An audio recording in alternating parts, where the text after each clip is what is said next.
Hello नमस्ते, कसे आहात सगळे? चांगले आहात ना? तर आज मित्रांनो, मी वृषभ राशीचं राशीफळ बघणार आहे जून 2026साठी. म्हणजे जून 2026 हा महिना वृषभ राशीच्या लोकांसाठी कसा जाणार आहे, काय घडणार आहे त्यांच्या आयुष्यात आणि त्यांच्यासाठी गायडन्स काय आहे हे पण आपण बघणार आहोत. त्यामुळे व्हिडिओ शेवटपर्यंत नक्की बघा. चला तर स्टार्ट करूया. ही universe divine power please connect the energy with Vrishabh rashi. वृषभ राशीच्या लोकांसाठी जून 2026 हा महिना कसा असेल, काय होईल त्यांच्या आयुष्यात आणि त्यांच्यासाठी गायडन्स काय आहे हे युनिव्हर्स डिवाइन पॉवर प्लीज मला सांगा. ओम नमः शिवाय. वृषभ राशीसाठी जून 2026 हा महिना कसा असेल वृषभ राशीच्या लोकांसाठी. ओम नमो भगवते वासुदेवाय. वृषभ राशीच्या लोकांसाठी जून 2026 हा महिना कसा असेल. ओम नमः शिवाय. शिवा शिव. जून हा महिना कसा असेल वृषभ राशीच्या लोकांसाठी. वाव. बघा, सुरुवात खूप छान होईल जून 2026 या महिन्याची. तुम्ही तुमच्या स्वतःवर फोकस कराल, सेल्फ लव कराल. तुमची एनर्जी मदरली असेल, केअरिंग असेल, म्हणजे दुसऱ्यांना जीव लावणं, रिस्पेक्ट करणं, केअर करणं आणि स्वतःवर पण लक्ष देणं, छान छान कपडे घालणं किंवा शॉपिंग करणं. एक क्वीनसारखी एनर्जी तुमची राहील किंवा किंगसारखी एनर्जी तुमची राहील. पहिली गोष्ट, या महिन्यात काहीतरी गुड न्यूज मिळू शकते, न्यू ऑफर्स, इन्व्हिटेशन, अपॉर्च्युनिटीज मिळू शकतात. आणि तुम्ही एफर्ट्स खूप टाकलेले आहेत यापूर्वी कामानिमित्त किंवा लाईफमध्ये काहीतरी मिळवायचं आहे त्याच्यात आणि वेटिंग मोडवर आहात की माझ्या मनाजोगतं फळ मला कधी मिळेल किंवा मनासारखी गोष्ट कधी घडेल, अशी वेटिंग मोडवर असेल तुम्ही.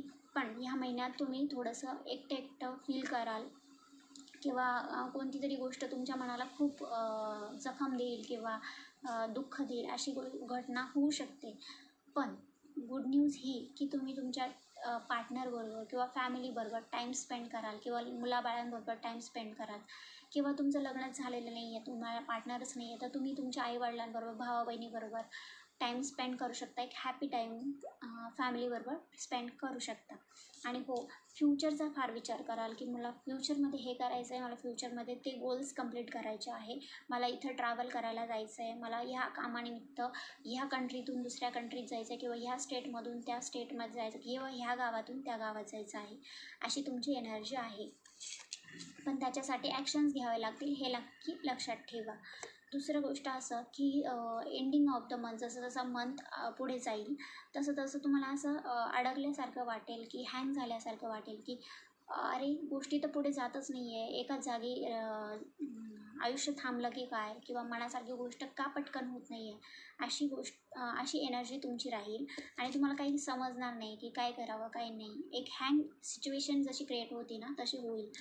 त्यातल्या त्यात तुम्ही थोडेसे आजारी पण पडू शकता, ओव्हर थिंकिंग करू शकतात किंवा पास्टमध्ये झालेल्या तुमच्या लाईफमध्ये ट्रॉमा असेल, निगेटिव्हिटी असेल किंवा हर्ट झाला असाल तुम्ही, तर त्या गोष्टीतून बाहेर निघण्यासाठी काहीतरी करायला हवं तुम्ही. पण ती गोष्ट तुम्हाला जूनच्या महिन्यात बघायला मिळेल की त्या गोष्टी पूर्वी झालेल्या निगेटिव्ह गोष्टीमुळे जूनच्या महिन्यात तुम्हाला त्रास होऊ शकतो. त्याच्यामुळे ओव्हर थिंकिंग टाळा.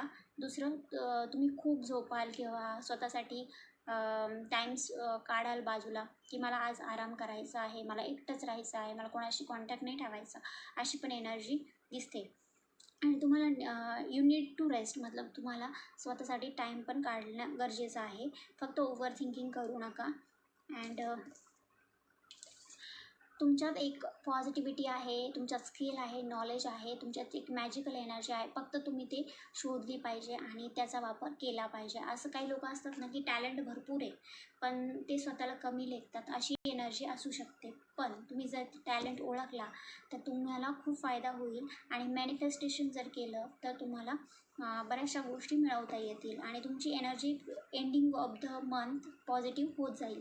त्याच्यानंतर रागावर कंट्रोल ठेवा. ट्रॅव्हलिंग कराल तुम्ही कुठेतरी, ग्रोथ पण येईल आणि प्रोटेक्टेड राहाल स्वतःसाठी, असं पण दिसत आहे. आणि हो, कुठून तरी तुम्हाला एक अपॉर्च्युनिटी, इन्व्हिटेशन म्हणा किंवा ऑफर म्हणा येईल, गुड न्यूज म्हणा ती येईल. बाकी सगळं व्यवस्थित दिसत आहे. फक्त हेल्थ आता गायडन्सचा टाईम आला आहे. ओव्हर थिंकिंग करू नका. एकटं एकटं वाटेल थोडासा टाईम स्वतःबरोबर घालवा, पण निगेटिव्ह विचार करू नका. पहिली गोष्ट, जेव्हा जेव्हा निगेटिव्हिटी येईल तुम्ही पूजापाठ करा, मंत्र जाप करा किंवा चांगल्या फ्रेंड्सबरोबर टाईम स्पेंड करा किंवा निसर्गात फिरायला जा, अशी एनर्जी आहे. आणि हो, फ्युचर प्लॅनिंग फार करत आहात तुम्ही, पण फ्युचर प्लॅनिंग इन रिॲलिटीमध्ये आणण्यासाठी तुम्हाला ॲक्शन्स घ्यावे लागतील. आता राहिला प्रश्न असा की तुम्हाला हँग झाल्यासारखं वाटेल, काही गोष्टी पटकन होत नाही आहे, पेशन्स ठेवायला शिका तुम्ही. तर हे आहे तुमचं रीडिंग. आणि जर तुमच्याबरोबर हे कनेक्ट होत असेल किंवा ही व्हिडिओ तुम्हाला आवडली असेल तर लाईक, सबस्क्राईब किंवा पेजला फॉलो करा.